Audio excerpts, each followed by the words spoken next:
अस्सलाम वालेकुम दोस्तों। मौजू कब्र के बयान में आज जो हम हेडिंग बयान करने जा रहे हैं उस हेडिंग का नाम है एक गलत फहमी का निवारण। तो मैं इसकी शुरुआत करता हूँ। आउज़ बिल्लाहि मिनश शैतानिर रजीम, बिस्मिल्लाहिर्रहमानिर्रहीम।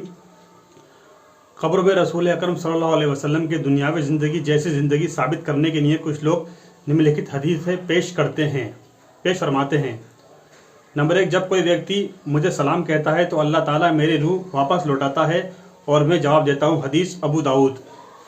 नंबर 2, मुझ पर कसरत से दुरूद भेजा करो, अल्लाह ताला मेरी कब्र पर एक फरिश्ता मुकर्रर फरमाएगा। जब मेरा कोई उम्मती मुझ पर दुरूद भेजेगा तो ये फरिश्ता मुझे कहेगा, ए मोहम्मद, फ़ला बिन फ़ला ने फ़ला समय आप पर दुरूद भेजा। हदीस देलमी। नंबर 3, जुमे के दिन कसरत से मुझ पर दुरूद भेजा करो, जो आदमी जुमे के दिन मुझ पर दुरूद भेजता है वह मेरे सामने पेश किया जाता है। हदीस हाकिम बहकी। शेख मोहम्मद नसरुद्दीन अलबानी रहमतुल्लाह अलैह ने पहली दोनों हदीसों को हसन और तीसरी हदीस को सही करार दिया है। इन हदीस से हयातुन नबी साबित करने वाले हजरात उसी गलतफहमी का शिकार हैं जिसका उल्लेख हम इससे पहले बरज़ख़ ज़िंदगी कैसी है के उन्वान शीर्षक में कर चुके हैं। इस हकीकत से इनकार की तो कोई गुंजाइश ही नहीं कि रसूल अकरम सल्लल्लाहु अलैहि वसल्लम बरज़ख़ में तमाम अम्बिया, शहुदा और औलिया से आला अफजल और अकमल ज़िंदगी गुजार रहे हैं। लेकिन बरज़ख़ी ज़िंदगी इस दुनिया की ज़िंदगी से चूँकि बिल्कुल भिन्न है, अतः इसका इस दुनिया की ज़िंदगी से मुकाबला करना ही गलत है। इंसान को वह फ़हम और शऊर ही नहीं दिया गया जिससे वे इस दुनिया में रहकर बरज़ख़ी ज़िंदगी के मामलात को समझ सके। देखें सूरह बकरा आयत नंबर 154। गौर फरमाइए, लोगों के सलाम का जवाब देने के लिए आप सल्लल्लाहु अलैहि वसल्लम की रूह मुबारक को जिस्म लौटने की कोई सूरत हो सकती है? जैसे हर व्यक्ति के सलाम पर आप सल्लल्लाहु अलैहि वसल्लम की रूह मुबारक जिस्म में लौटाई जाए, या दिन में एक बार किसी समय लौटाई जाए, या हफ्ते में एक बार, या महीने में, या साल में एक बार, और तमाम लोगों को इकट्ठा सलाम आप सल्लल्लाहु अलैहि वसल्लम को पहुँचा दिया जाए और आप सल्लल्लाहु अलैहि वसल्लम उन सबको इकट्ठा जवाब इरशाद फरमा दें। रूह जिस्म मुबारक में लौटने की इनमें से कोई एक सूरत है या इनके अलावा कोई और ही सूरत है, ये हकीकत केवल अल्लाह ताला ही जानते हैं। यही मामला दुरूद शरीफ का है। क्या वे रोज़ाना आप सल्लल्लाहु अलैहि वसल्लम तक पहुँच जाते हैं या जुम्मे के दिन, जैसा कि आप सल्लल्लाहु अलैहि वसल्लम का इरशाद मुबारक है? हकीकत ये है कि सारे मामलात ऐसे हैं जिनका इल्म अल्लाह के सिवा किसी को नहीं।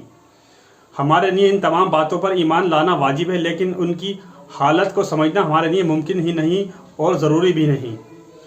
किसी बात पर ईमान लाना उसकी हालत को समझने की कोई शर्त नहीं। कितनी ही बातें ऐसी हैं जिन पर हमारा ईमान है, लेकिन उनकी कैफियत को हम इस दुनिया की ज़िंदगी में समझने से बिल्कुल बेबस हैं। जैसे रात के आखिरी हिस्से में अल्लाह ताला के पहले आसमान पर नाजिल होने पर हमारा ईमान है कि लेकिन उसकी कैफियत मालूम नहीं। किरामन कातिबीन के कर्म पत्र तैयार करने पर हमारा ईमान है, लेकिन उसकी कैफियत हमें मालूम नहीं। क़यामत के दिन कर्मों के तुलने पर हमारा ईमान है, लेकिन उसकी कैफियत हमें मालूम नहीं। रसूल अकरम सल्लल्लाहु अलैहि वसल्लम के मेराज पर हमारा ईमान है, लेकिन उसकी कैफियत मालूम नहीं। ऐसी कुछ एक नहीं बल्कि सैकड़ों मिसालें दी जा सकती हैं जिन पर हमारा ईमान है, लेकिन उसकी कैफियत हमें मालूम नहीं। बरज़ख़ी ज़िंदगी में रसूल अकरम सल्लल्लाहु अलैहि वसल्लम की रूह मुबारक का शरीर में लौटाया जाना, आप सल्लल्लाहु अलैहि वसल्लम का लोगों के सलाम का जवाब देना, फरिश्तों का आप सल्लल्लाहु अलैहि वसल्लम तक लोगों का दुरूद पहुँचाना, जुम्मे के दिन का दुरूद आप सल्लल्लाहु अलैहि वसल्लम के सामने पेश किया जाना, ये सारे उमूर भी उन्हीं में से हैं जिनकी कैफियत और हकीकत को समझना हमारे लिए संभव नहीं, लेकिन उन पर ईमान रखना वाजिब है।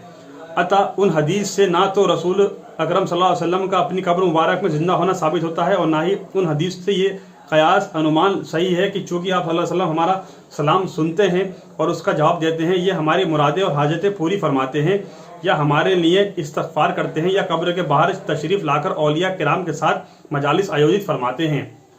ये तमाम क़यासात अनुमान बिल्कुल गलत और गुमराह कुन हैं। किताब व सुन्नत की शिक्षाओं से उनका कोई संबंध नहीं। जितनी बात अल्लाह और उसके रसूल सल्लल्लाहु अलैहि वसल्लम ने बताई है वह बिला झिझक कहनी चाहिए और उस पर ईमान लाना चाहिए। जो बात अल्लाह और उसके रसूल ने नहीं फरमाई, अपने अनुमान से कोई बात बनाकर अल्लाह के रसूल की तरफ मंसूब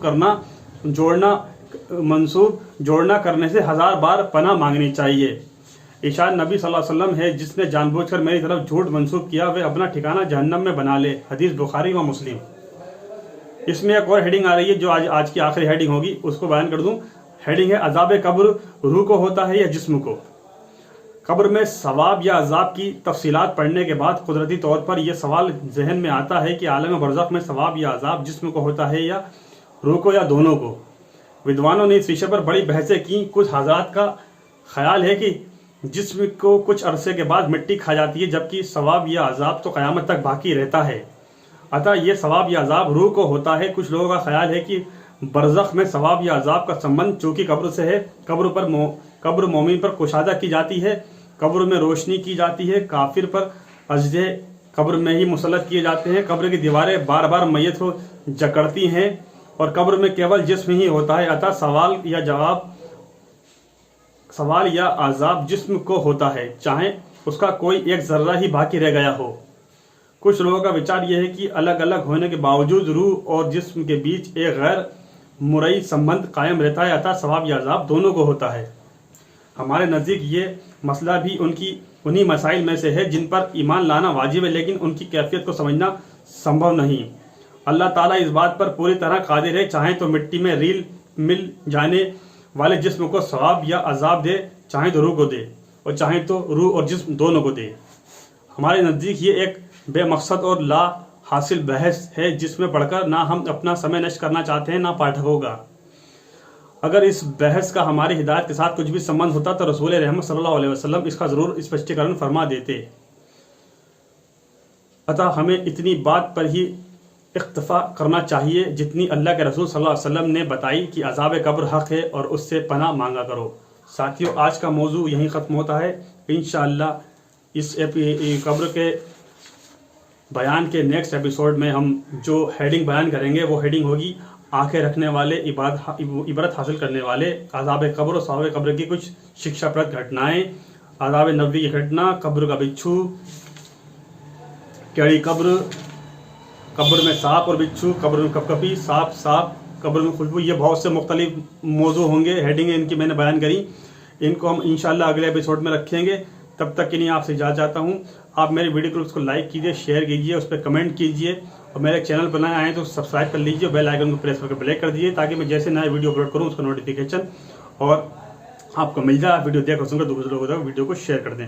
دوستوں، اپنے والدین کا خیال رکھیے، ان کی سیوا کیجیے، ان کی عزت کیجیے، ان کے سارے کاموں کو انجام دیجیے، اور بڑوں کو عزت دیجیے، چھوٹوں کو پیار کیجیے، اور مجھے دعا میں یاد رکھیے۔ اللہ تعالیٰ ہم سب کو کہنے سننے سے زیادہ عمل کی توفیق عطا فرمائے اور ہمیں ابھی سے آخرت کی اور قبر کی تیاری میں لگا دے، اور انشاءاللہ ہم سب کا داخلہ جنت میں فرمائے۔ میں اگلے ایپیسوڈ میں آپ سے ملاقات کرتا ہوں، تب تک کے لیے السلام علیکم ورحمۃ اللہ وبرکاتہ۔